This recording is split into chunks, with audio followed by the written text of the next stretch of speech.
哎，你们说啊，这两件衣服哪件看起来比较精神？杨哥，这两件衣服太素了，我觉得来个碎花的。快拉倒吧，还碎花的，什么审美？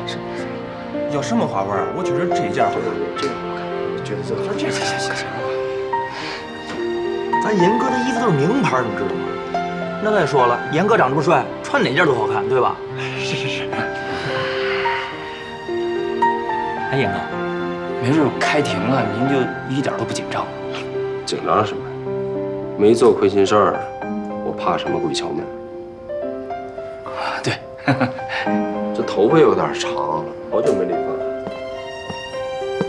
哎，王国强，什么事儿啊？我明儿要出庭了，我能申请理个发吗？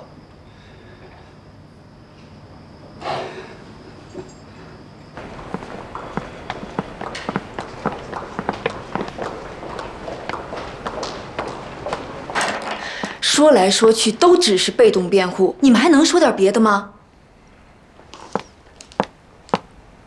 姐，我们都知道你特别着急，但是明天就要开庭了，你现在需要的是休息。你们先出去吧，我想一个人静静。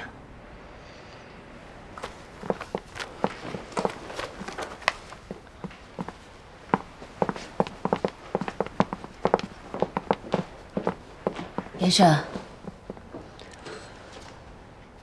小欧，你怎么跑过来了？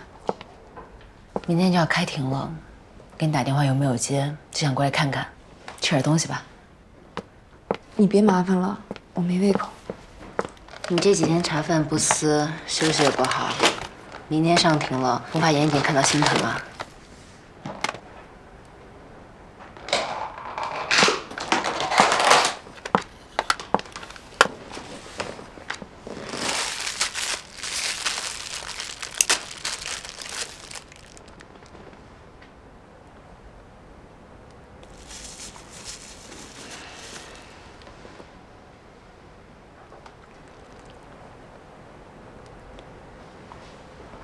你不是说过严谨天生命大，每次都能化险为夷，这次也一定能扛过去。不一样，这次真的不一样。最近发生的事情都太荒唐了，简直就像是一场噩梦。我总有一种不好的预感，我哥这次真的会出事，连我都救不了他。严谨是清白的，老天一定会给他公正。他们觉得严谨是富二代，是高干子弟，就算是杀了人都可以轻松的逃脱罪名。可现实是什么？我绞尽脑汁都没有找到一丁点有利于我哥的证据。那天，我差点就……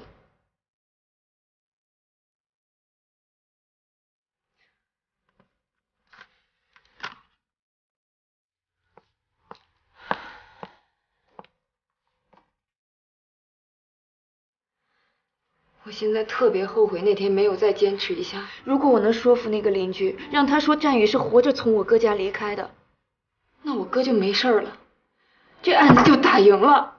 你要真的这么做，你觉得你哥会开心吗？我知道你现在压力很大，但庭审还没有开始，你没必要这么悲观，更不能自暴自弃。明天你要带着必胜的姿态站在法庭上，让所有人都看到你的自信。自信？自信就能打赢官司了吗？就算打不赢，你也尽力了，尽力就够了。听我的话，乖吃点东西，先早点回去休息。你先回去休息吧，我还要把所有的材料都过一遍，说不定就能找到突破口了。那我在这儿陪你。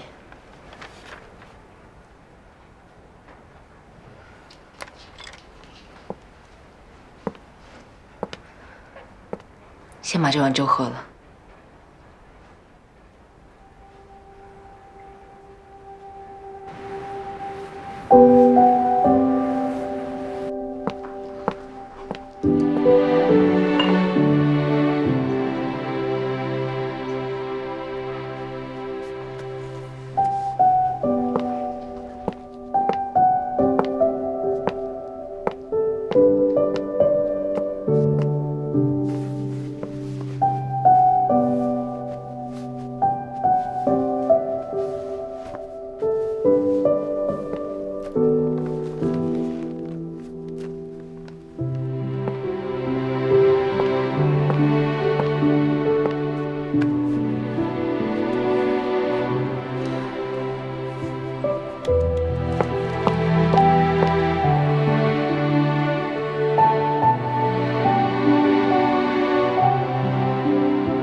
今天是2019年3月12号早上8点半，半个小时后，我身后的中级人民法院将开庭审理轰动全国的1231杀人案。本案的被告是本市著名企业家严谨，一个曾经的武警特战队员，昔日的优秀缉毒警察。而本案的受害者是一名风华正茂的在校大学生。严律师的车来了，车来了。严律师，请问是现在这场官司有信心吗？严律师，为自己的汽车工作做辩护，请问和以往其实有什么不同？请回答一下吧。严律师，请回答我的问题。之前我们不会回答任何问题的。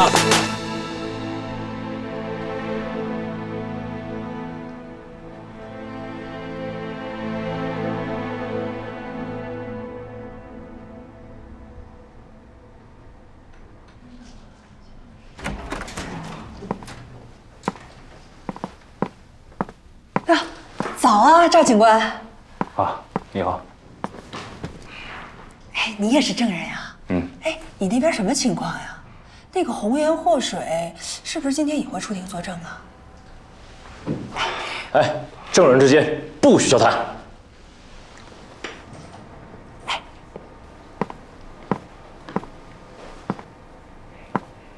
来了，哎，坐。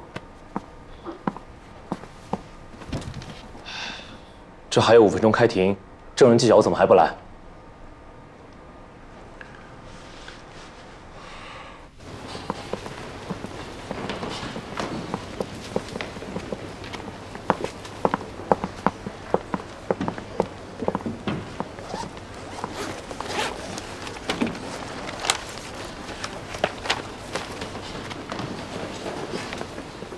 全体起立。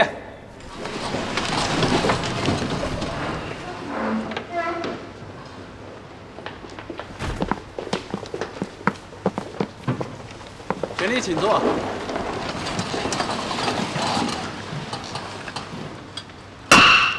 梨园市中级人民法院刑事审判庭现在开庭，传被告人严谨到庭。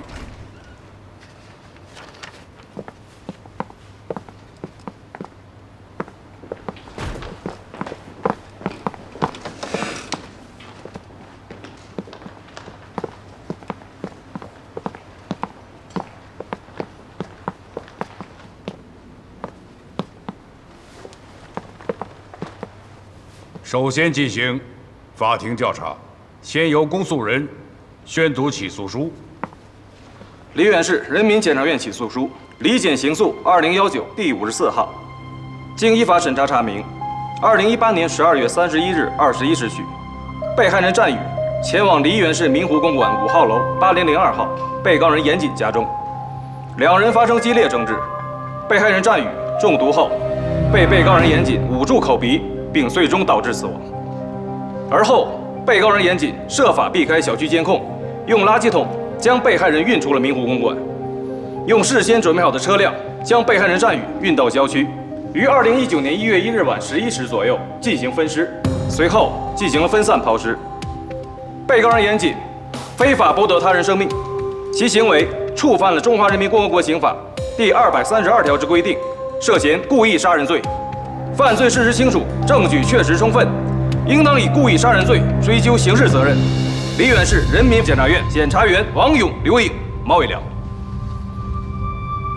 被告人严谨，你对公诉人宣读的起诉书是否有异议？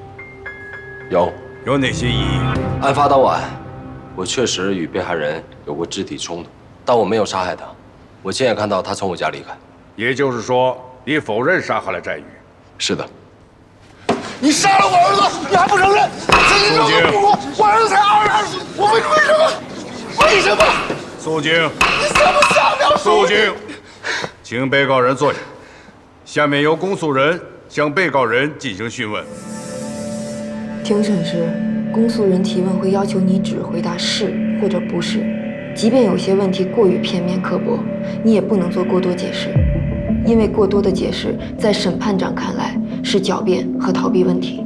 如果公诉人一再的给我挖坑，我总不能两眼一抹黑往里跳吧？案子已经到了庭审阶段，你要充分相信自己的律师，相信我有能力扭转所有不利于你的局面。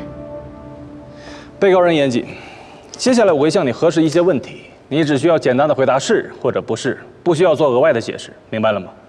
明白。那我们开始。第一个问题，你跟似水流年咖啡店老板纪晓鸥是什么关系？朋友。你有追求过他吗？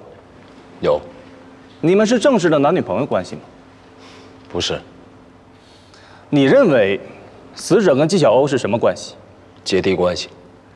那你是不是警告过死者，让他远离纪晓鸥，甚至用侮辱性的话语提醒死者，纪晓鸥绝对不可能喜欢他？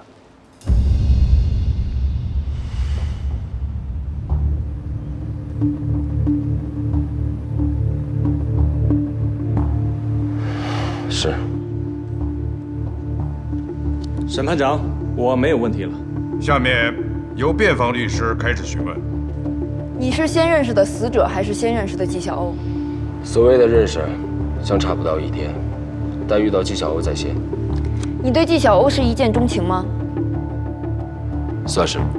那纪晓鸥对你呢？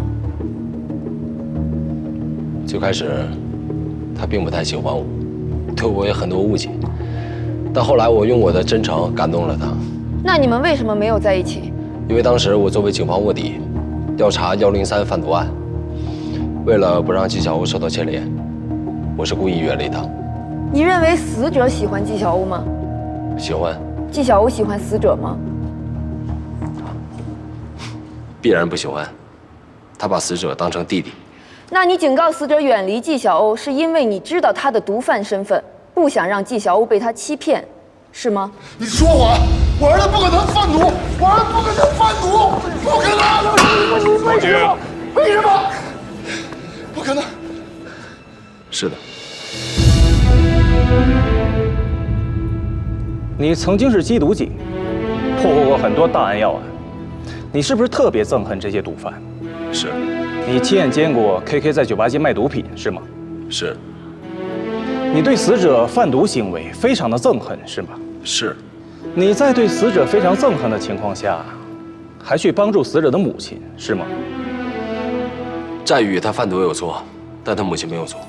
你帮助死者母亲根本的原因，是因为你想让纪晓鸥喜欢你，是吧？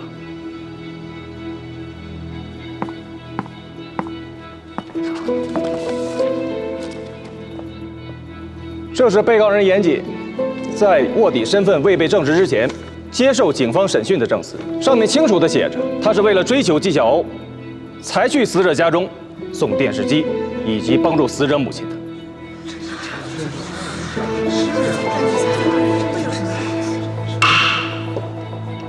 肃静，辩护律师对此有没有异议？没有。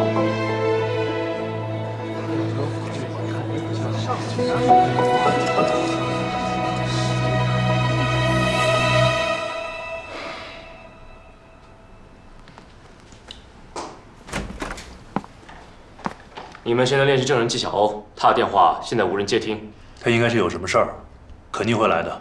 再等等，一会儿你们就要上庭了，如果能联系上的话，麻烦催一下。好。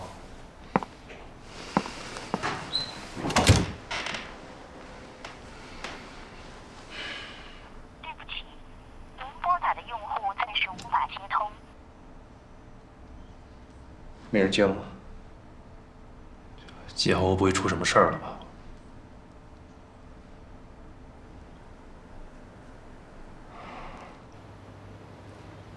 被告，是你发展死者成为警方线人的是吗？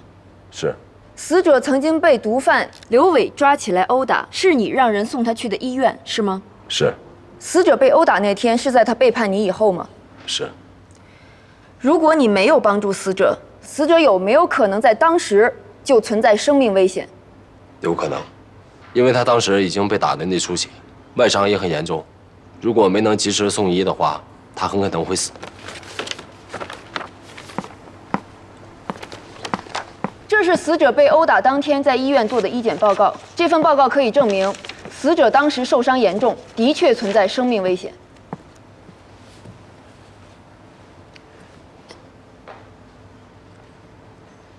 既然你痛恨死者背叛了你，那么你为什么又要救他？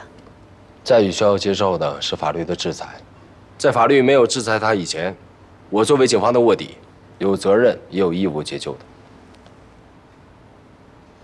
死者曾经出卖过你，导致你的发小好兄弟程瑞敏重伤昏迷，你也因此在某西餐厅殴打过死者，并恐吓绝对不会放过他，是吗？是。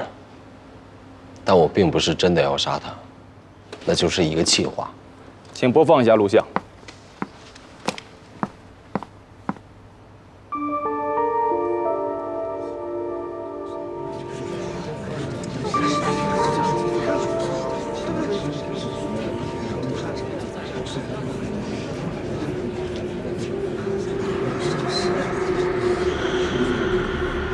为什么打我儿子？你为什么打我儿子？我跟你拼了！你为什么打我儿子？跟你拼了！你为什么？为什么打我儿子？为什么？你为什么打我儿子？我跟你拼了！为什么打我儿子？为什么？肃静！如果死者家属不能控制自己的情绪，法警将把你带离法庭。被告人严谨，录像中的人是你跟死者吗？是。案发当晚在你家里，你就是像录像中那样对死者进行了殴打，是吗？反对，反对公诉人对案发当晚的场景进行主观臆想。审判长，我只是想更明确地呈现案发当晚的情景。辩方反对无效。被告人严谨，请回答我的问题。是。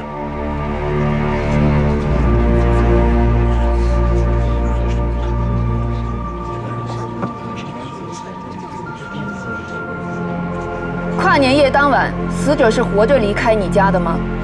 是。你的打火机是死者临走前拿走的，是吗？是。对于意义重大的打火机，你为什么要让死者拿走？我当时慎贩毒眼，战宇为了阻止我吸毒，拿走了打火机，而我的毒瘾突然加重，根本没有力气再和战宇争夺。为了不再伤害战宇，就把他轰出了我家。再加上还有2天就要交易了，我把我所有的精力都放在如何破案上，就没有为了拿回打火机再去找他。电梯监控拍到你曾经出现，当时你又为什么要出去？我在家里扛过一段毒瘾以后，醒了过来，我看到地板上一片狼藉。说实话，我还是有点担心战宇，所以出去看了他一眼。当时你有再见到死者吗？没有。那你为什么没有下楼去找死者？我虽然担心战宇会出事，但当时我也在气头上。我想了一想，就没有下楼，回到家里面。你说死者当晚离开了你的家，但监控却没有拍到，对此你有什么想法？因为死者根本就没有坐电梯，而是被埋伏在我家安全通道内的人杀害了，那个人才是真凶。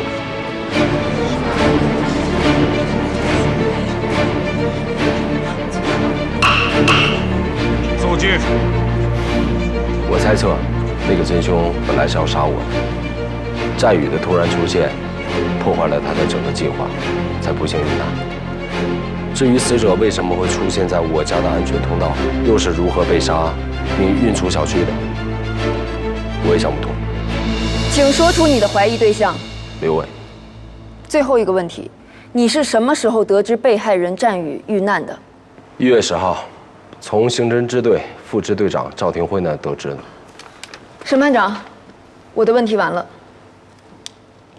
前5章是警方在你家里和你的衣服上发现的被害人血迹，最后1章是被害人手指甲缝里的皮屑组织，经鉴定与你的 DNA 相符。对此你有什么异议？没有。当晚是你先动的手吗？是。死者有没有向你还过手？没有。死者在你家里受伤倒地后，有没有出现过短暂的昏迷或者意识不清晰的情况？没有。你衣服上的血迹是怎么留下的？战宇受伤以后曾过来抱着我，阻止我吸毒，血就是那个时候蹭上。你确定是这样吗？这些血迹，难道不是你背着死者离开你家的时候蹭到你衣服上的？反对，反对公诉人进行没有证据的猜测。反对有效。被告人可以不做回答。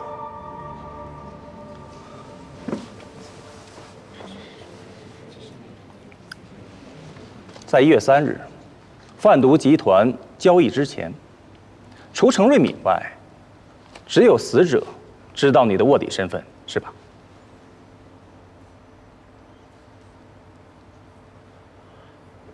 是。死者当晚的出现，你有没有担心过他会再一次搞砸你的卧底行动？有。那你有提醒过他吗？没有。你没有警告死者，是不是因为当时你已经杀掉了他？我都跟你说了，我没有杀他。死者离开后，你都做了什么？我在家里面撑过毒瘾，我就睡了。有谁可以替你证明？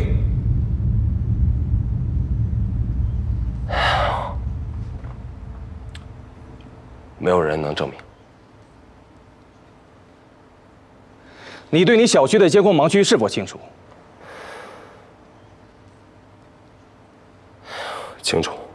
好，我再问最后一个问题：武警特战队格斗训练第一课就是解剖学，你们要对人体非常的熟悉，方能准确无误地给对方以相应的打击。你作为退役武警特战队员，是否有能力对尸体进行肢解？反对，反对公诉人进行诱导性提问。反对无效，请被告人如实回答。是。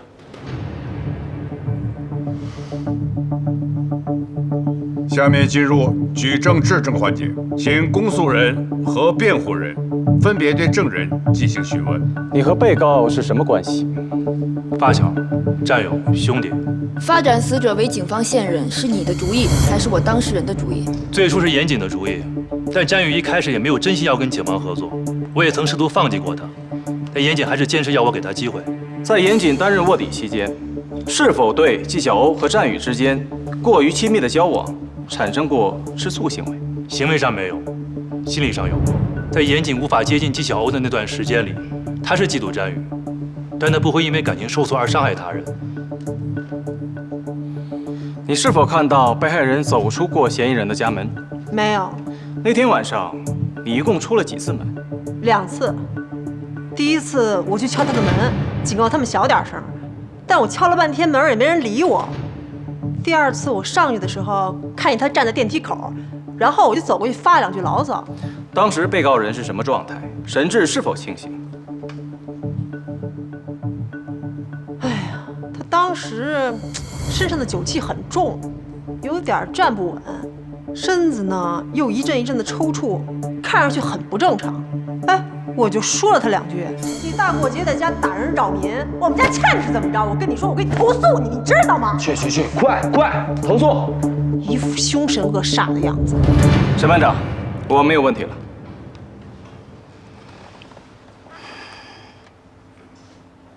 审判长，我也没有问题。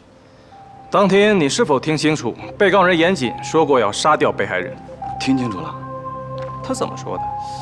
他当时就很生气地说：“老子今天弄死你。”当天被告人严谨和被害人战宇之间的对话，你是否全部听清楚了？包括餐厅外的？那倒没有，我当时还得处理现场。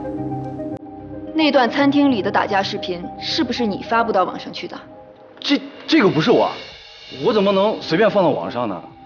被告人严谨是否帮助过你们母子？出于什么原因？他确实帮过我们。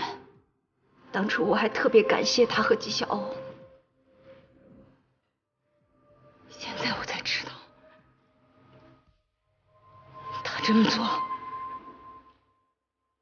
就是为了讨好纪晓欧，把他追到手。那一次做手术的医药费，战宇是怎么跟你解释的？他是跟朋友借的。严谨来过你家几次？2次。有一晚，你因为病情发生突发情况，是严谨和纪晓欧将你送到了医院。请问那个时候，您的儿子战宇在哪里？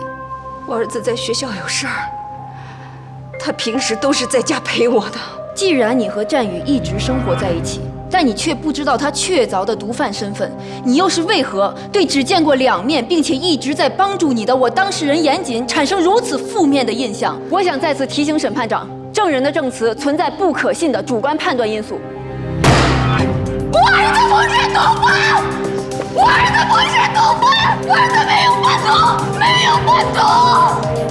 你们要找出真相，你们要公平公正！我儿子他不是毒贩，不是毒贩！肃静！审判长，我没有问题了。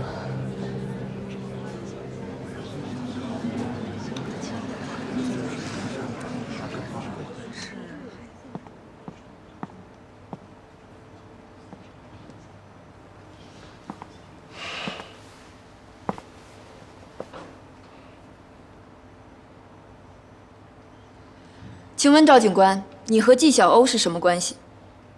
反对，此问题与本案无关。审判长，我的问题很重要。辩护人继续。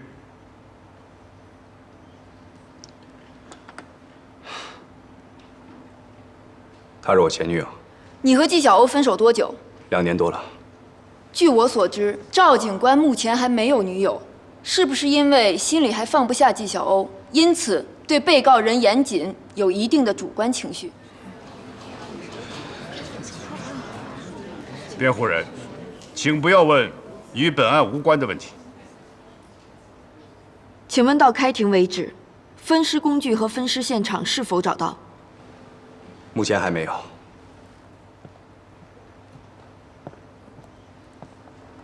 请出示照片。第一张照片是我的当事人严谨被电梯内的摄像头拍到的画面，他曾经在电梯口停留，但未上电梯。第二张照片是凶手推着装有战宇尸体的垃圾箱走出小区的画面。请问赵警官，我说的对吗？没错。经过警方调查，真正杀害战宇的凶手是不是这个穿清洁工衣服的人？是。警方判断严谨就是这个清洁工，是通过他们的体貌特征吗？是的。也就是说，除了体貌特征外，警方并没有确凿的证据来证明我的当事人严谨就是这个假扮清洁工的人。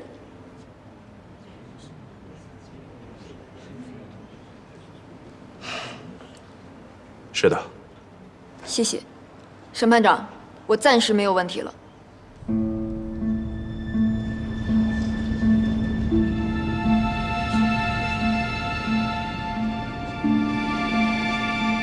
请证人退席。先生到底要说什么呀？我心里发慌。别急，别急，还没完呢。等等，别急啊。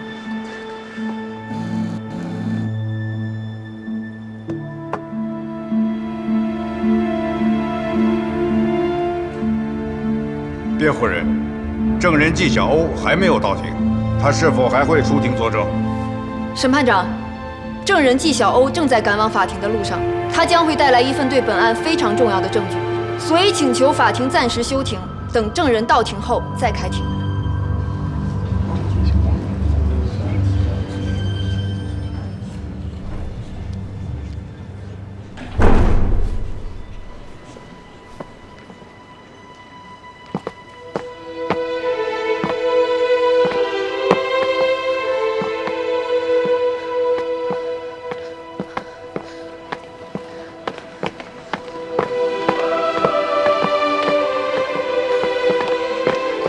帮我交给辩护律师。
才警方点明了，我当事人假扮清洁工将被害人尸体从家中运出。按照警方的说法，第一张照片严谨出现在电梯口，可以看作是他运尸的起点。时间显示为去年12月31日22点25分。到达第二张照片所在地的时间为22点40分，期间的时差是15分钟。也就是说，在这15分钟内，我的当事人需要从居住的8楼下到地库，沿着地库盲区的路线走，然后再来到清洁工出现的位置。对此，我们有很大的疑问。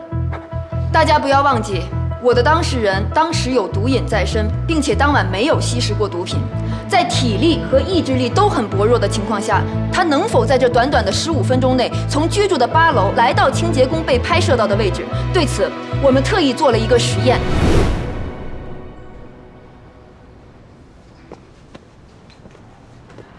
准备好了吗？3、2、1，开始。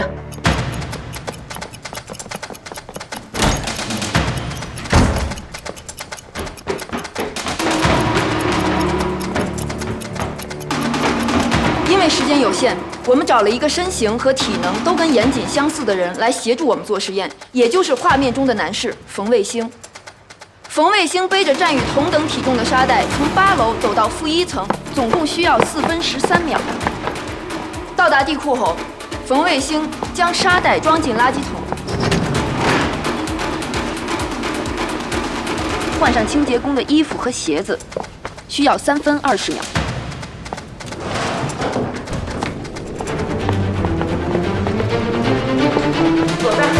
然后他推着垃圾桶，按照地库探头盲区路线走，直到出口前需要9分39秒。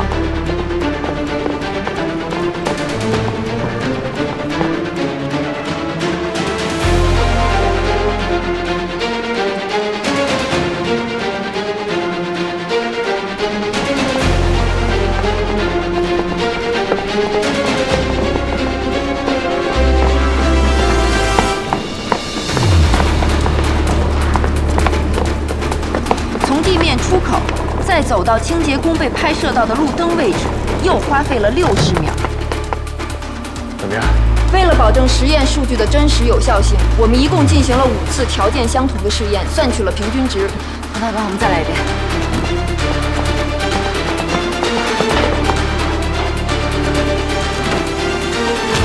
最后，所有时间数据相加得出的结果为18分02秒。比警方给出的时间慢了将近3分钟。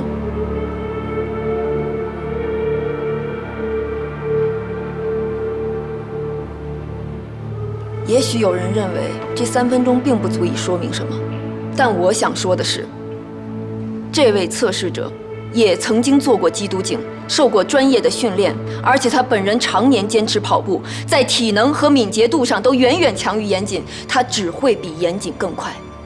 如果连他都达不到视频中的速度，那么被毒瘾缠身的严谨就更不可能。所以这个实验就充分证明了严谨不是当晚的那个清洁工，也就证明他根本就不是杀害战宇的凶手，凶手一定另有其人。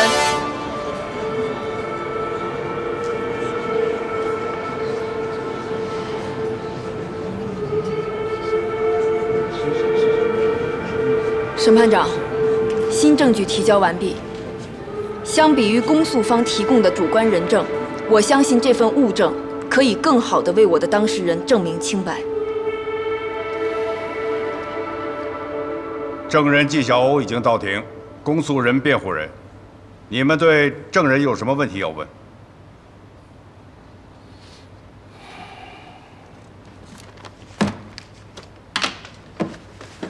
审判长，我没有问题了。证人纪晓欧，请问你和死者战宇是什么关系？他是我咖啡馆的员工，我们一直情同姐弟。那请问，你和被害人战宇以及我的当事人严谨之间是否存在三角关系？从不存在。严谨和战宇从来就不是情敌关系。在我和战宇最后一次见面中，他曾亲口告诉我，严谨是好人，让我不要误会他，而他也会做一个让我觉得骄傲的弟弟。在我的理解里，战宇已经做好了要与严谨配合，甚至自首的准备。至于我和严谨，我们从来都没有正式的确立过恋爱关系。但是我从始至终爱的人都是他。只有我知道，在这个过程中，他吃了多少苦，受了多少委屈。他曾经是多么努力的想要救战宇。我相信他是清白的，也相信法律一定会给予他最公平公正的判决。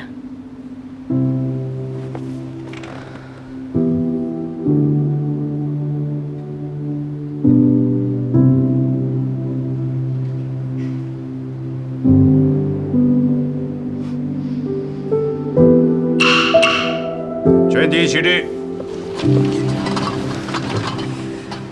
对于辩护方提供的最新视听资料证据，本院将进一步调查核实，择期宣判。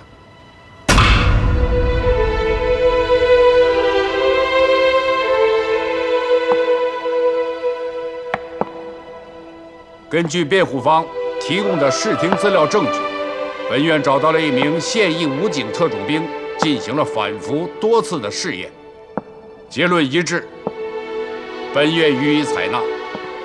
现判决如下：被告人严谨谋杀分尸战宇一案，证据不足，事实不清，不构成犯罪，判处被告人严谨无罪，应立即释放，恢复人身自由。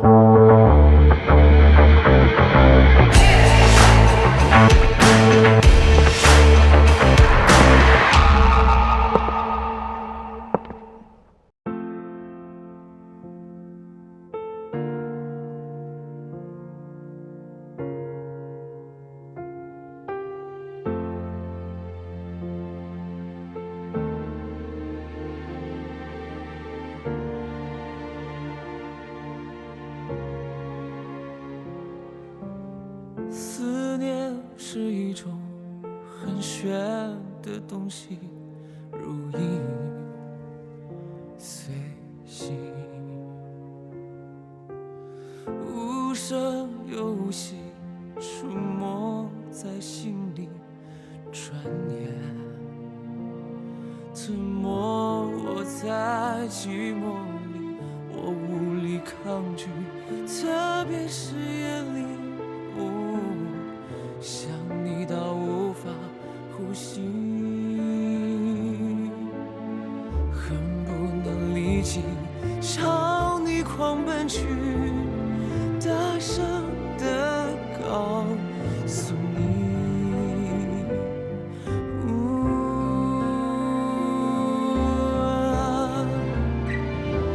愿意为你，我愿意为你，我愿意为你忘记我姓名，就算多一秒停留在你怀里，失去世界也不可惜。